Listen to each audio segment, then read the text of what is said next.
माजी आमदार राम सातपुते यांनी आपल्या वाढदिवसानिमित्त झालेल्या सत्कार समारंभात जोरदार भाषण करत विरोधकांना प्रत्युत्तर दिलंय। निवडणुकीदरम्यान आपल्याविषयी अफवा पसरवल्या गेल्याचा आरोप करत मी 110 वर्ष माळशिरस तालुक्यातच राहणार आहे, कुठेही जाणार नाही असं ठणकावून सांगितलं। तसंच नाव न घेता त्यांनी मोहिते पाटलांना पुन्हा एकदा आव्हान दिलं। आज मी आमदार नसलो तरी मी रोज मतदारसंघातील गरजूंना मदत करतो। पुणे, मुंबई येथे माझे आरोग्य सेवक कार्यरत असून गोरगरीब रुग्णांसाठी राहण्या जेवण्याचीही व्यवस्था आम्ही करतो।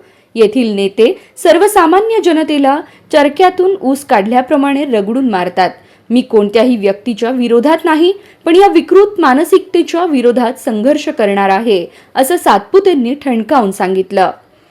स्वतःच्या कार्यपद्धतीबद्दल आत्मविश्वास व्यक्त करत माळशिरसची जनता मला मॅनेज होऊ देणार नाही आणि मीही कधी मॅनेज होणार नाही।